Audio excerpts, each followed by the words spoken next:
Assalamualaikum warahmatullahi wabarakatuh. Al-Fatihah.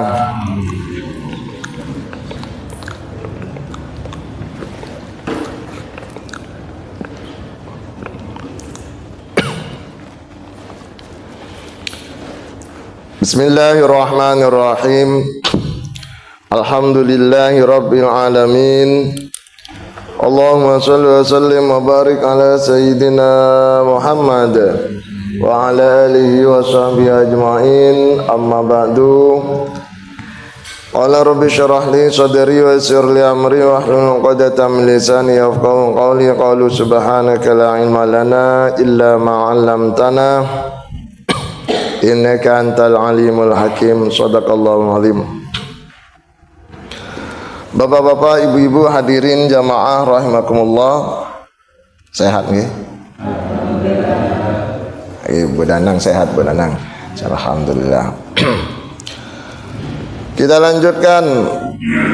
A'udzubillahi minasyaitonir rajim.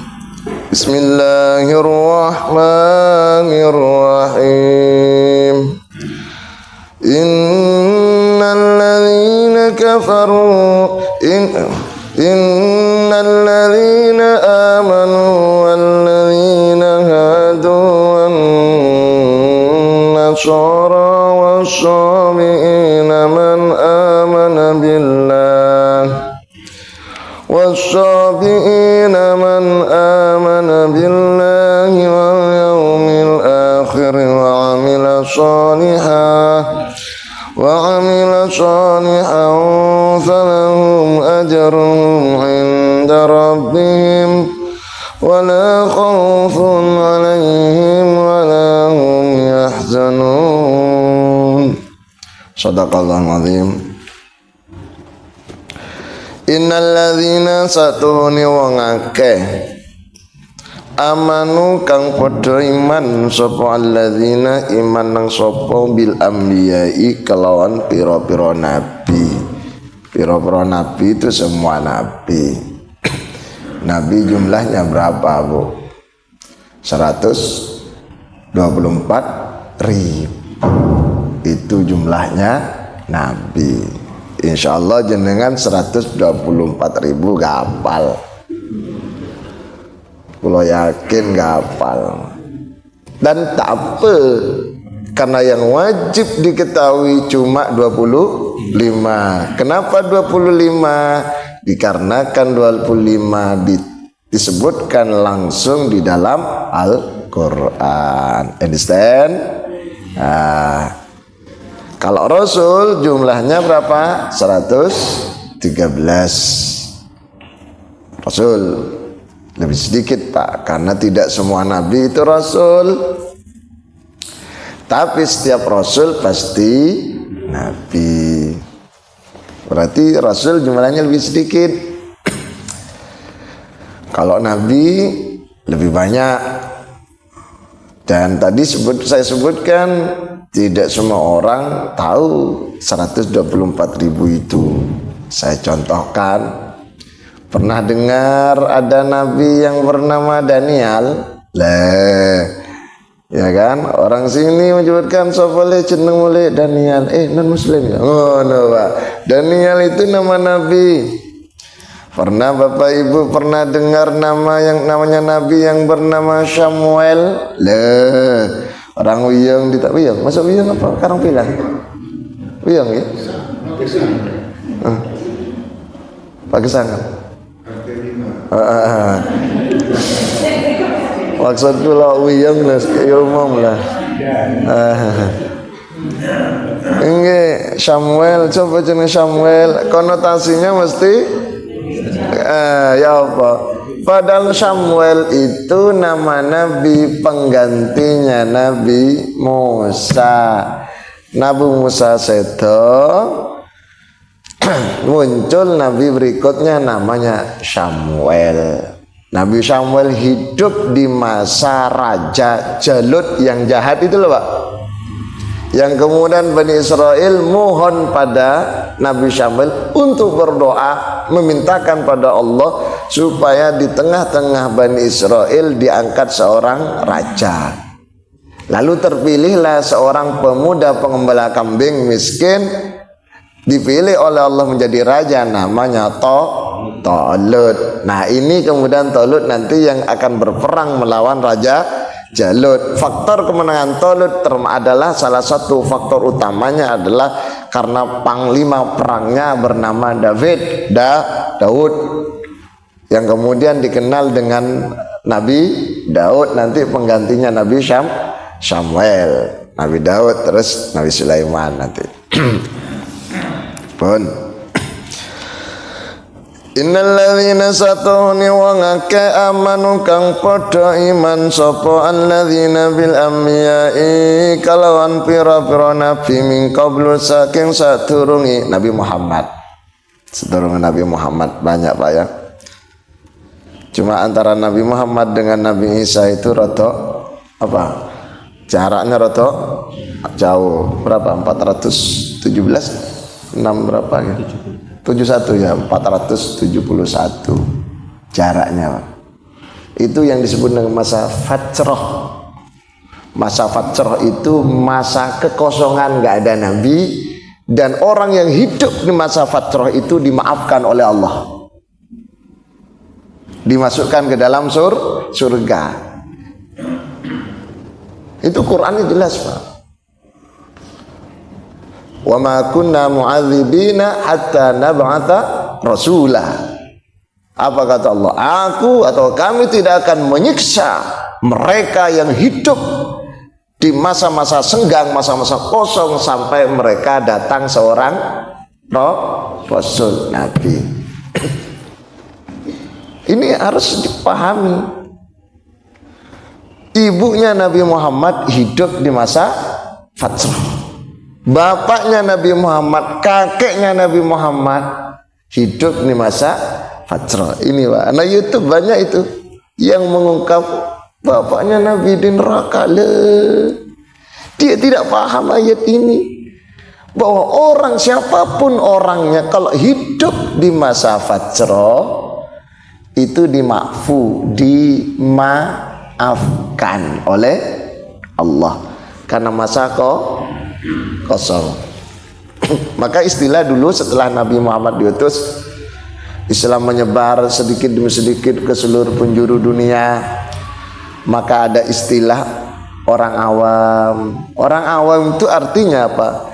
Orang yang sama sekali tidak tersentuh oleh ajaran Islam, dikarenakan tidak ada pendakwah, tidak ada ulama yang masuk ke tempat itu. Karena waktu itu terbatas sekali. Maka itu dimaafkan oleh Allah. Apa dimaafkan? Dimaafkan. Makanya ada istilah orang sholat kok melakukan kesalahan dan dia tidak tahu kalau itu salah, itu dimaafkan. Tapi kalau sudah tahu, sudah banyak ulama, banyak ustadz, pada orang alim, kok salah, itu gak dimaafkan. Tapi saya kan gak tahu. Gak tahunya bukan karena gak ada ulama, gak ada ustadz, gak ada kiai. Gak tahunya karena gak gelem betul.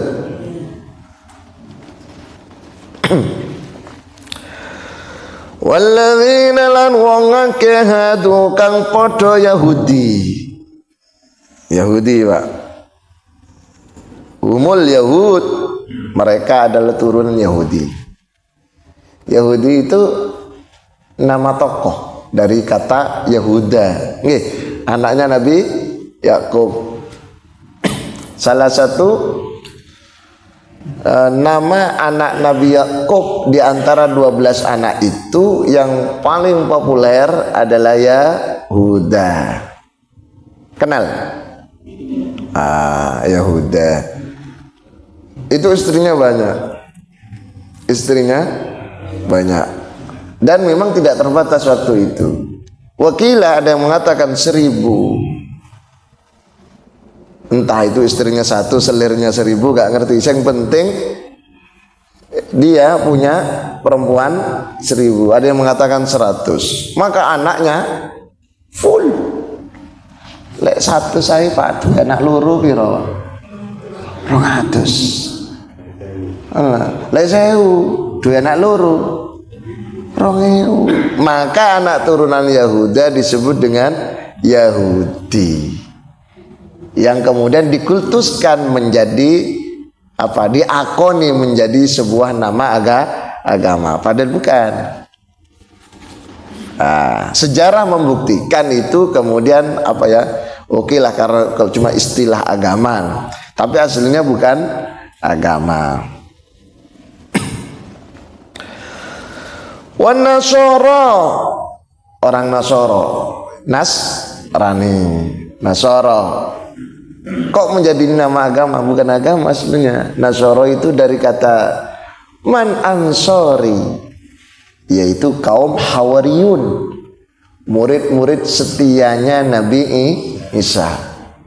Nabi Isa itu ceramah Pak, pengajian. Ternyata biasa, Bani Israel itu banyak yang menjadi pengkhianat. Biasa Pak, orang Bani Israel itu.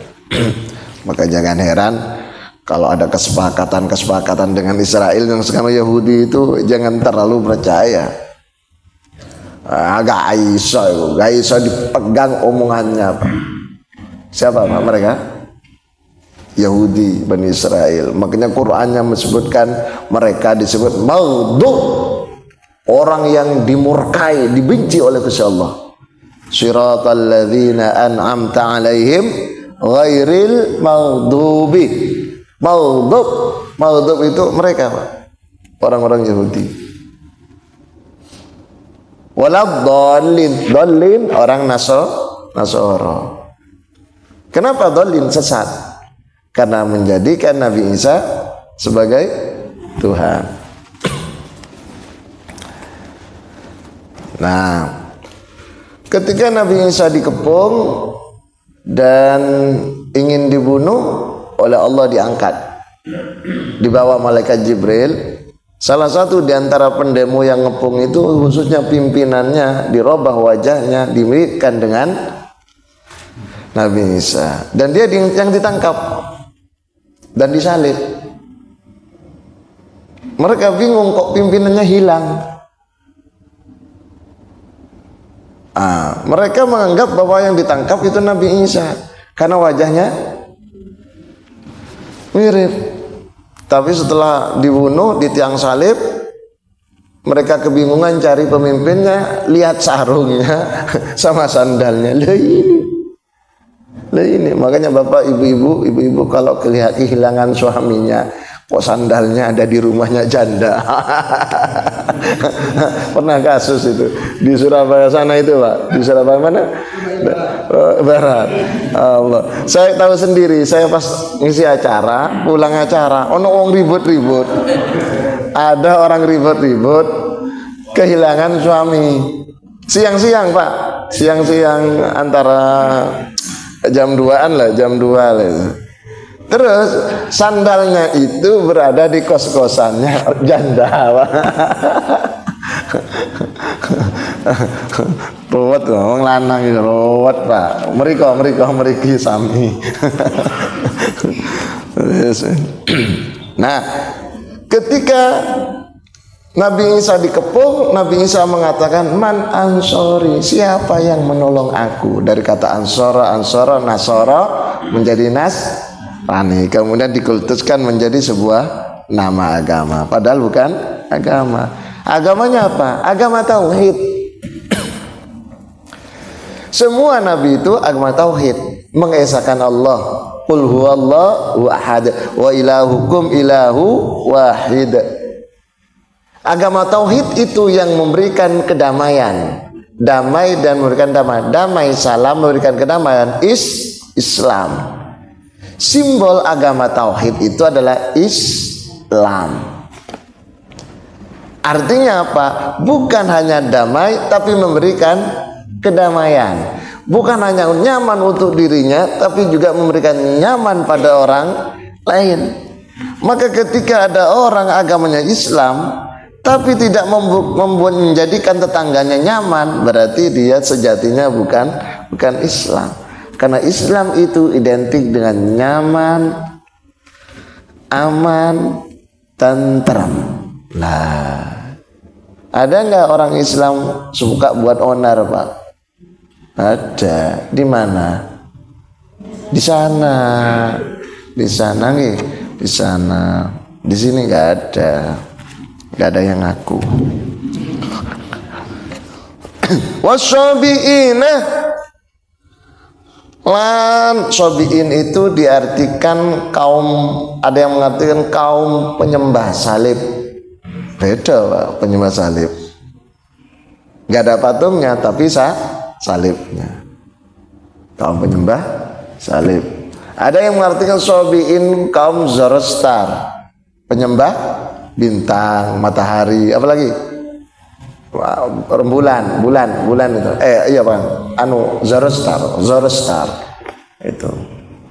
Wah, ini berarti hidup di masa Nabi Ibrahim tuh. Kaum Zoroaster itu, Pak. Karena Nabi Ibrahim nemu matahari, nemu bintang. Oh, ini Tuhan kita. Lah, kok itu hilang bintangnya? Muncul bulan. Oh, ini lebih terang Tuhan kita.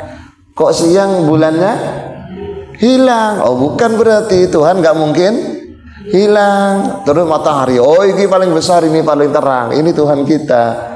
Kok malam hilang? Oh, berarti bukan Tuhan. Tuhan nggak mungkin hilang. Kemudian Nabi Ibrahim menemukan Tuhan yang sebenarnya, yaitu Gusti Allah. Itu Nabi Ibrahim. Nah, sobiin ini disebutkan ta'ifatun, kelompok minal Yahudi awin Nasoro, sempalan dari Yahudi dan Nasoro yang sesembahannya menggunakan salib. Orang Islam nggak boleh pakai salib, Pak. Nggak boleh, karena khasnya mereka. Nggak ada alasan untuk untuk pakai kalung salib. Gak usah macam-macam, gak usah, gak boleh. Kalau memaksakan pakai bisa jadi murtad.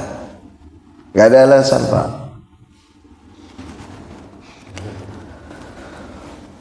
Orang yang beriman, orang Yahudi, orang Nasara, orang Sabi'in, kaum penyembah salib, jikalau mereka kemudian tobat, man amana billah, dan beriman pada Allah, apapun latar belakang agamanya, kalau sudah beragama tauhid, mengesahkan Allah, beriman pada Allah, wal yaumil akhir, dan tentunya hari akhir, fi zamanin nabiyina, di zamannya Nabi Muhammad, dulunya Yahudi, dulunya Nasara, dulunya Sabi'in, kemudian beriman.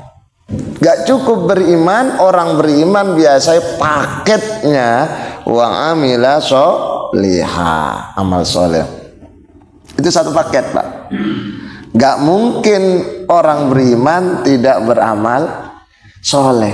Gak mungkin beramal soleh orang itu gak beriman. Itu paket, itu satu kesatuan. Ada paket lagi, Pak. Kalau sholat mesti zakat. Wa aqimus sholata wa atuz zakah. Rijalul la tulhihim tijaratu wa la bay'un an dzikrillahi wa iqamis sholati wa ita'iz zakah. Itu paket, Pak. Artinya orang ahli sholat mesti hatinya lemah lembut, rasa empati dan simpati pada orang itu tinggi, sehingga mudah untuk mengeluarkan rezekinya, sebagian rezekinya untuk berbagi sego isu-isu. Ini sego kok gak teko, turun teko. Mumpung turun poso, kira gak poso, gak ada seko. Paket. Alhamdulillah. Jadi kalau sudah beriman sudah jadi satu, Pak. Itu beda-beda agama, kalau sudah beriman satu. Apalagi cuma berbeda organisasi, berbeda daerah, berbeda warna kulit, berbeda suku. Kalau sudah beriman jadi satu. Al-mu'min kal bunyanil wahid. Mukmin itu orang-orang beriman itu seperti satu bangunan, yashuddu ba'duhum ba'dha, yang saling menguatkan. Jenengan lek tonggoi duit tuku, sitoe duit tuku muslim, sitoe non muslim. Lek saged regoi lek podo niku meramaikan tuku sing muslim. Lek regoi rada ado, beras sekilo sing muslim 30, sing non muslim 15, tumbas teng pundi jenengan? Nah, itu dalam keadaan beda harga itu ditoleransi watape. Tapi lek podo harga jenengan luwih sae, luwih afdol tumbas sesama muslim.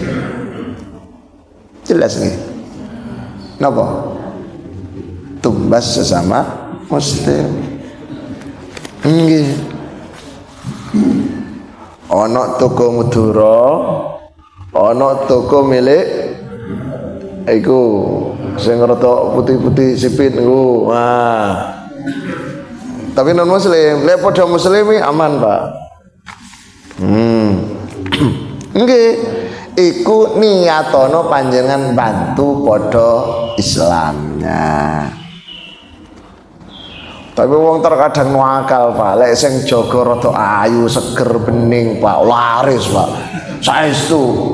Kok warung nih, lek sing jaga wayu, bening, seger, rada wih ngono, Pak. Iku bapak-bapak sing biasa goes iku mampir nang ngono, Pak. Sing mbah-mbah pun sepuh, wis umur pira 79. Sego gak ono sing noleh, tumbas lho, jangankan tumbas, noleh gak gelem noleh, Pak. Iku wong endi iku? Aja ngono. Kecuali gak ono malih gak apa-apa, panang warung iku Mbak Yu Sarini. Wis ruwet, tapi manusiawi. Wong jenenge waras. Lah wong lanang gak seneng wong wedok ayu iku kudu priksa, Pak. Iku ana sing syaraf kejepit lho, saestu. Normal wong wedok seneng wong ganteng nggih normal, tapi harus jaga diri ojo sampai ngelakoni dosa. Bener nggih? Betul nggih? Betul kok. Mereka masa lalunya apapun agamanya, tapi beriman pada Allah dan beramal soleh bi syariatihi, kalawan syariati Nabi Muhammad, falahum ajruhum, maka mereka falahum moko iku kudu wong akeh ajruhum utawa ganjaran wong akeh, ai thawabu a'malihim, ganjaran pira-pira amale ono ganjarane, Pak. Ada balasannya. Inda rabbihim saking dalam sandingi pangeran wong akeh. Wala khaufun lan ora noti alaihim ngates wong akeh, wala hum yahzanun, dan ora ono utawi wong akeh yahzanu iku padha sedih. Gak ada rasa takut, gak ada sedih. Orang beriman, amali soleh, mau mati misem, gak takut. Mati meninggal dunia kuburan bahagia, dipikul la ilaha illallah, la ilaha illallah, la ilaha illallah, nangis. Tapi sing mati seneng bahagia, jarin sing mati badiru cepetan seneng. Tapi sing urip tetap sedih. Tak kala dipikul la ilaha illallah. Wong apik sing urip sedih, sing mati senang. Lek wong elek sing urip seneng, sing mati sedih. Dia wong elek, Pak, wong jahat. Ngerti wong jahatnya? La ilaha illallah Jarine sing urip, jarno gak apa-apa cek apa iku kaya narto ae sandal sepeda wis lampu kabel baut kabeh entek wong iki. Jarine sing urip seneng, sing mati nangis Pak. Apalagi ditegaskan Pak, sholat yang ditinggal, sholat kok itu baru sholat Pak, ditinggal itu akan menjadi ular dalam kuburan. La tatrukis sholata, ojo ninggal sholat. Fa inna sholata kal matrukata, karena satu nih sholat yang ditinggalkan asbahat hayyan dadi ulo. Sholat siji uloi siji, sholat limo uloi limo. Telung dino gak sholat, hitungan dewe 40 tahun gak sholat selama kerja sampai pensiun uloni piro. Sebab ana wong Islam iku sholat ngenteni pensiun, lewes pensiun mlebu masjid pensiun baru tobat. Enten boten enten mriki lek mriko wakeh. Kula nanti kuliah subuh ngeten nggih teng satu masjid Pak. Awal-awali sing teko iku seger-seger sik enom-enom koyo ngeten. Terus satu saat kok wakeh sing sepuh-sepuh sing mlaku ngene. Mbah, salat alhamdulillah aku belajar salat saiki. Oh, kok salat kabeh.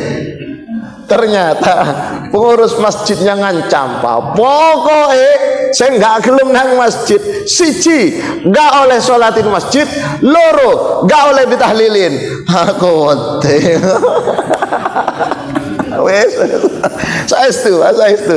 Kok aget kok? Kan mari sholat ini kan salaman. Apa? Mari jalankan salaman situ. Allahumma sholli ala Muhammad. Lah, iki wong-wong sing makal mlebu kabeh. Manggon ngarep lagi Pak. Ya alhamdulillah, cuma kagetku. Makanya kula penasaran takok. Ternyata wedi gak disolati, wedi gak ditahlili Pak. Ya apa Pak? Ternyata wong iku butuh dungoi wong liya. Kenapa tak merasa dirinya belum apik, tapi lah orang baik Pak. Makanya sering mendengar ada ulama sepuh, orang alim, nggak apa-apa dungakno aku mati husnul khotimah. Nggak wedi Pak. Lek wong dosane akeh durung mati lho Pak. Sik nemen loro nemen durung sekarat, durung wedi. Ketok-ketokan malaikat lho. Nangis apa wedi. Eling dosa. Nggih. Tapi insyaallah lek jenengan sedaya nggih wani nggih mati nggih. Wani nggih. Karena ya, amale wis apik, sae. Tapi tak dongakno panjang umur kabeh. Biar amale semakin pakai semakin sae. Ya le, wah iki le subhanallah sik enom nggih. Kamu rumah mana? Di sini. Ikut terus Jambangan. Kerembangan. Pun di Kemberang. Sana. Oh. Yeah, ikut terus. Dia tinggal di sini dah. Oh, rumah sakit. Ikut kajian, ikut sholat benar. Sip. Salah satu orang yang dicintai oleh Allah, pemuda ahli ibadah. Sip. 2 bojo dah sampean. Oh, sakno rek. Le Rasulullah bilang Pak, wong lanang enggak duwe bojo sakno ping 3. Ayo. Sakno berarti apa? Sakno ngono. Wis ndang rapi le ya. Undang aku sing ceramah ya, cek anu. Pun. Jadi orang beriman dan amal soleh aman. Tapi amal soleh niki nopo Bapak Ibu sedaya? Niki campur bahasa Jawa itu paham jenengan nggih? Ada yang nggak paham bahasa Jawa beriki? Paham semua ya? Pak Bagio kan orang Jawa Barat. Bahasa Jawa paham nggak? Oh, tak kira orang Jawa Barat. Cuman itu Pak. Orang Medan. Subhanallah. Tapi paham ya, aman ya, aman Pak, aman ya, aman, aman. Jadi simbol amal soleh itu Bapak Ibu sedoyo, sholat. Ojo ngelakoni, ojo ngaku merasa soleh lek dorong iso sholat. Nggih. Tak cerita angsal boten. Angsal nggih. Rasulullah niku Ramadan istrinya itu meninggal. Siti Khadijah. Sebulan atau 2 bulan kemudian pamannya meninggal. Sedih nggih. 2 orang yang menjadi tameng pelindung Rasulullah. Sedih, goyang Rasulullah, goyah. Kenapa? Waktu ada Abu Thalib, Rasulullah keluar rumah, dakwah di luar, walaupun diancam mau dibunuh, tidak ada yang berani menyentuh kulitnya Rasulullah. Gak ada yang berani. Kenapa? Karena Abu Thalib orang besar. Abu Thalib anak buahnya di mana-mana Pak, intelnya di mana-mana. Tidak ada yang berani Pak. Jadi Rasulullah itu aman Pak. Walaupun banyak yang mau membunuh, gak ada yang berani. Sebab kalau sampai dilukai apalagi dibunuh, bukan hanya yang membunuh, keluarganya dan sukunya akan diperangi. Aman.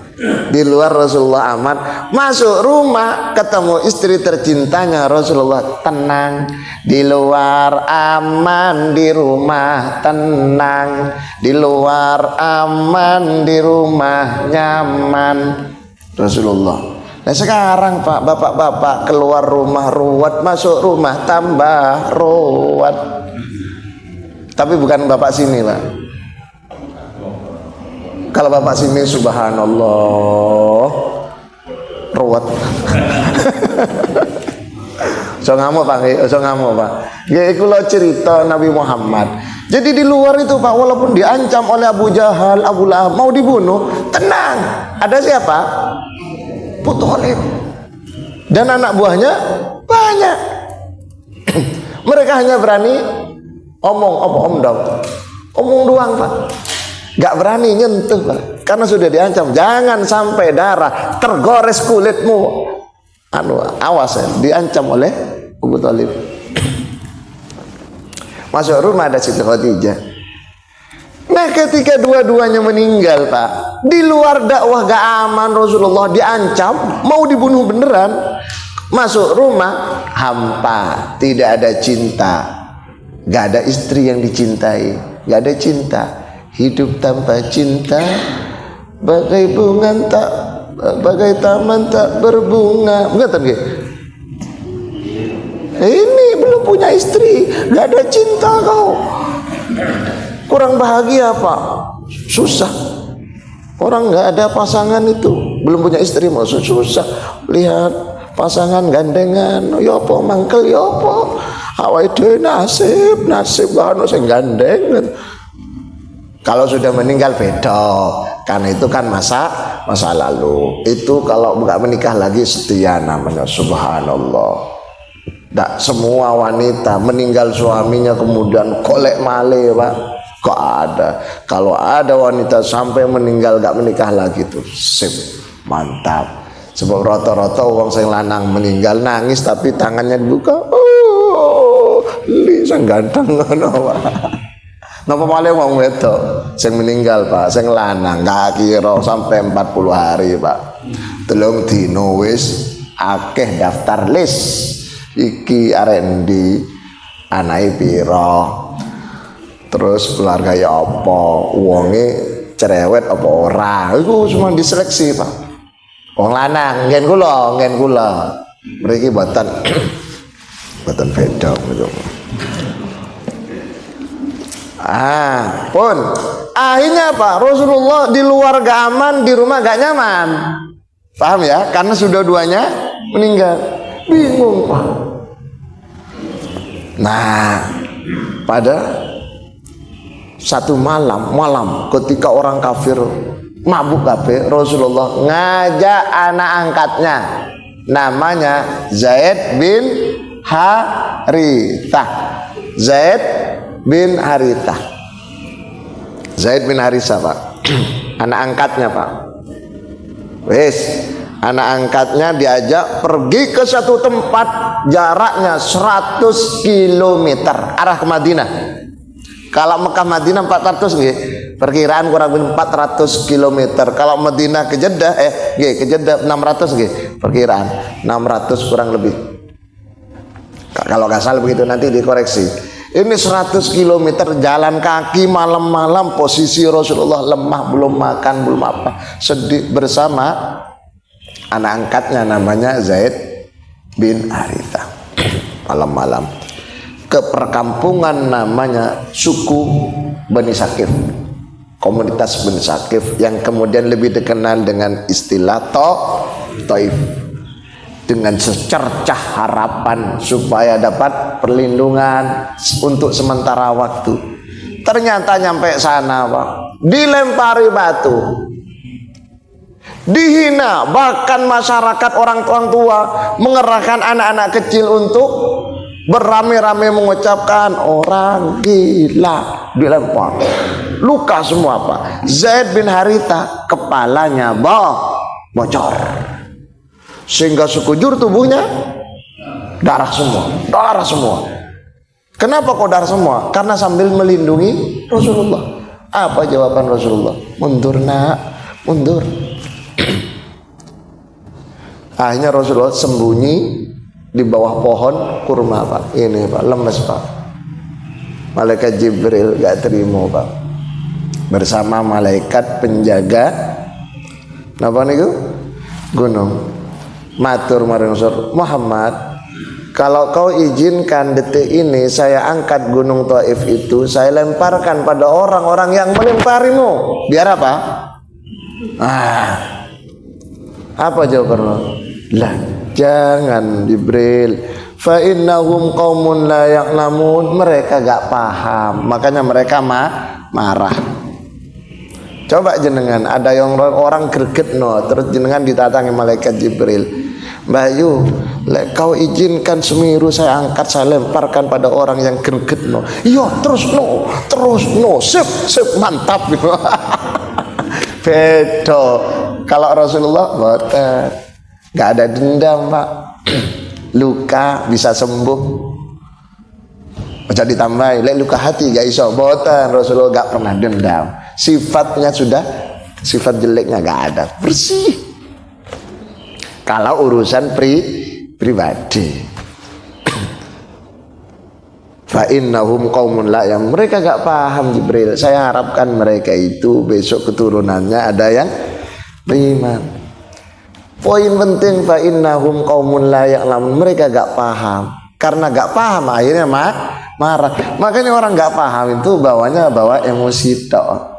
Orang gak ngerti itu bawa emosi tok. Coba bayangkan, itu cerita nggih. Suami biasa pulang jam 4, Pak. Tiba-tiba kok pulang jam 11 malam tanpa ada kabar. Terus pulang, Assalamualaikum ma, papa pulang ma. Jam piro iki? Gak delok motomu. Iki jam piro? Lopo mulih? Ngamuk gak? Apa? Gak ngerti. Ternyata suaminya nyerempet wong sing serempet digawa nang omah sakit, digawa terus sampai biayai sampai mari semua selesai. Jam 10 bengi dia baru pulang, nyampe rumah jam 11. Istri marah karena gak ngerti. Coba ngerti. Kenapa suami kak nelpon? Baterainya habis, atau HP-nya rusak, kelindes waktu jatuh itu. Artinya apa? Kita itu semua harus menyadari kalau ada orang emosi marah, kita harus menyadari, oh berarti dia tidak paham, gak ngerti masalah. Berarti yang paham harus ngalah. Suami istri tidak akan pernah terjadi perceraian kalau sama-sama mengerti. Di masjid tidak akan pernah ada rasa-rasan ataupun ketidaknyamanan kalau sama-sama mengerti. Saya contohkan. Imam ngimami surati rata dawa niku subuh rata dawa ngimami surat Maryam. Rata dawa ana sing grundel kesuwen rek. Boten lek mriki boten. Ngetes. Lama gak dipakai surat Maryam ngimam, tak tes. Apa uji mental dengkul, kuat enggak dengkul. Lah kalau orang itu ngerti, Pak. Oh, alhamdulillah imami berarti iki orangnya alim pintar. Suratnya didawakno karena subuh iku 2 rakaat ben wong sing lambat-lambat iso nututi. Lah. Lek kebetulan jenengan diimami orang suratnya pendek, positive thinking. Oh, imamnya pintar. Iki ngerti imami lek makmum ono sing lara wetang. Lah, ketiga ono mangkel. Lek imam surati panjang berarti positif ke sana. Ben makmum sing terlambat iso nututi. Lek imami rada cepet dia bae ana makmum sing kesusu. Wetenge luwe, wetenge lara, apa maneh? Keburu budal. Keburu napa nyiapno anak-anak saka sekolah. Positif to. Sehingga urip niku gak ana mangkal. Istri di rumah waktu suami pulang kok kopi gak ada, sego gak ada, ojo langsung mangkel. Be bojoku repot, anak-anakku rewel be ya Allah. Gak apa-apa, iso tumbas. Gak ngamuk suami. Suami pulang terlambat, gak ada kabar istri. Be macet. Puto bani bocor, gak apa-apa, gak ada masalah. Tapi ngeten Pak, Yesus bapak-bapak, bapak-bapak laki-laki itu kalau ada masalah di luar, lek sakit, ojo cerita istri. Sebab wong wedok lek diceritai masalah mesti mikir. Lek wis mikir gak iso bubuk, mangan gak enak, turu gak nyenyak, akhir awai greges mlebu rumah sakit ngentekno duwe. Lah sing salah sapa? Sing lanang. Lek wong lanang gak cerita wis masalah diemban dhewe wong lanang. Wong wedok gak usah mikir, wong wedok pokoke ngerti senenge tak. Tapi lek jenengan oleh arisan, oleh warisan, oleh apa bonusan, oleh apa sing seneng-seneng harus cerita oleh duit akeh, cerita ke istri biar istri ikut senang dan merencanakan uang itu untuk apa. Betul kan? Ojo diwalik, lek ruwet-ruwet gak duit-duit sing lanang sambate sing wedok mah golek utangan duit mah ngono. Lek pas nyekel duit akeh gak gelem cerita. Nah ini bahaya. Makanya wakil wong gerges vertigo nyelundas sirai nyelu Pak gara-gara sing lanang cerita gak enak. Mari nyerempet uang spione coplok copot suruh ganti 1 juta sia-sia. Cerita sing wedok gak iso bubuk Pak. Mikir ada mas 1 juta kena uang mas, kena aku mas, tadi tempe tahu tadi saulan mas. Oh no Pak. Iya. Tapi rahasia Pak, rahasia aja ngomong-ngomong. Ini khusus jamaah mriki. Pokoke wong lanang ono masalah sok cerita wong wedok. Nggih. Sakno, ben gak usah mikir urusan rumah wis akeh Pak. Urusan rumah akeh mbah ngepel akeh urusan akeh. Masa ojo dikasih beban yang lain. Kula lanjut. Ketika Rasulullah dan Zaid bin Harithah pulang Pak, bingung karena tradisi di Arab orang yang sudah keluar keluar kampung itu gak boleh masuk, dicegat Pak. Akhirnya Rasulullah sewa gaet orang terkenal dan pengaruh, nama ini non muslim orang kafir. Jadi interaksi urusan sosial dengan non muslim itu boleh. namanya Mut'im bin Adi, seorang ketua preman yang biasa menjual jasa untuk pengamanan.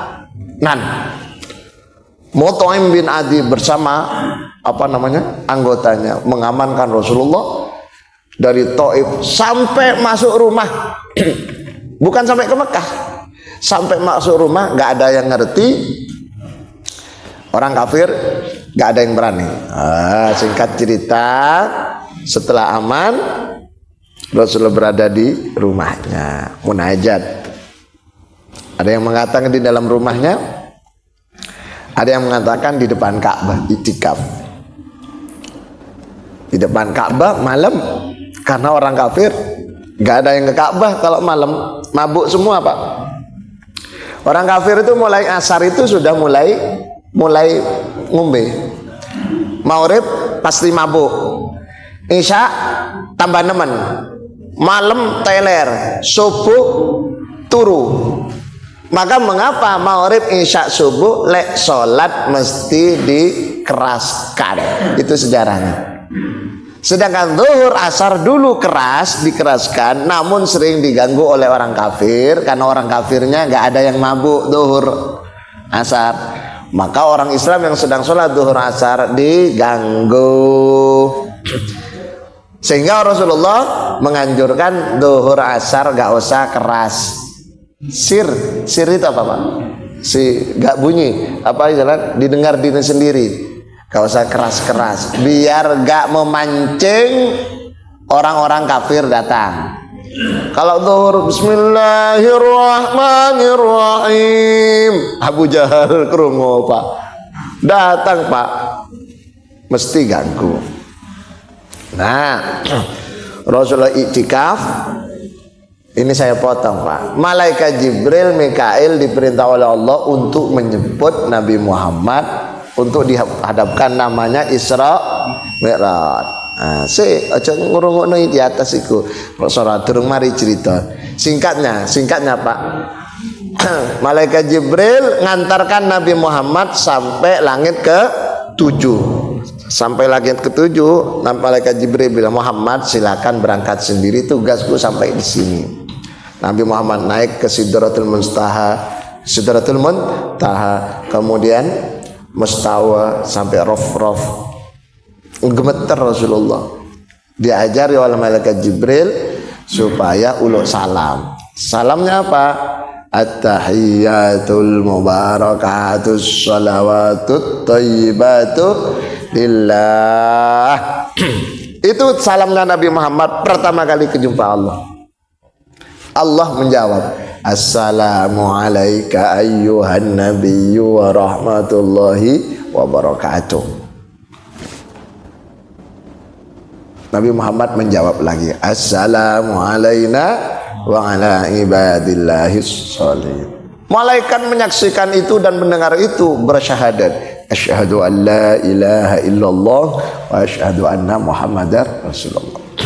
Sampai di hadapan Gusti Allah, Rasulullah sujud Pak, lama sujud sampai Gusti Allah sakno. Gusti Allah bilang, ya Muhammad irfa rasak, bangun Muhammad, sal tukto, jalo osiro tukto, akan dikasih. Yang digambarkan dalam surat Ad-Duha itu Pak, wala saufa yu'tika rabbuka fatardah. Bangun Muhammad, apakah kau pengen seperti Nabi Musa? Punya tongkat, dipukulkan di laut jadi dadan tol, dipukulkan di tanah jadi ular. Apa jawaban Rasulullah? Boten. Ataukah pengen seperti Nabi Sulaiman sugih, duwe wakeh? Nabi Sulaiman sugih Pak, pernah bangun jalan 500 km Pak. 500 km, kerikilnya batunya emas. Itu kalau sekarang ada jalan kerikilnya emas, insya Allah gak sampai sebulan cepat rusak Pak. Saking sugihnya. Apa jawaban Rasulullah? Boten. Nabi Musa dengan tongkatnya itu yang senang Nabi Musa, bukan umatnya. Nabi Sulaiman dengan kekayaannya yang senang Nabi Sulaiman, bukan umatnya. Terus Aku loni pengen umatku sing seneng. Apa karep Muhammad? Ku pengen umatku kabeh masuk surga. La arda wa wahidan min ummati finnar. Aku tidak rela, aku gak seneng Gusti Allah kalau ada umatku satu masuk neraka. Apa jawaban Gusti Allah? Lele awakmu pengen seperti itu, kamu dan umatmu pengen selamat, lakonono iki sholat 50 waktu. Sholat 50 waktu itu ceritanya bukan khurafat, bukan dongeng, itu Sahih Bukhari. 50 waktu ketemu Nabi Musa, dirayu suruh balik minta keringanan, dikurangi 5 45, nanti balik lagi sampai tinggal 5. Singkat cerita, bawa turun sholat 5 waktu. Jadi sholat itu Bapak Ibu sedaya adalah kunci biar kula panjenengan sedaya selamat masuk surga. Jadi wa amila sholihan, amal soleh itu identik dengan sholat. Lek durung sholat ojo ngaku ngelakoni, ojo ngaku dadi wong apik, wong soleh lek durung sholat. Lah lek jenengan saya jamaah Masjid Al-Firdaus, insyaallah sudah termasuk solehin solehat, orang-orang soleh soleh. Apa wis iso salat istiqomah, salatnya berjamaah. Alhamdulillah, mugi-mugi manfaat, sesarengan ridha Allah Subhanahu wa taala. Diakhiri dengan pembacaan surat Al-Asr wal Asri bersama-sama. Bismillahirrahmanirrahim. Wal asri innal insana lafi khusrin illa alladzina amanu wa amilus solihati wa tawassaw bil haqqi wa tawassaw bis sabr. Subhanakallahumma bihamdika asyhadu an la ilaha illa anta astaghfiruka wa atubu ilaik. Walhamdulillahirabbil alamin. Assalamualaikum warahmatullahi wabarakatuh.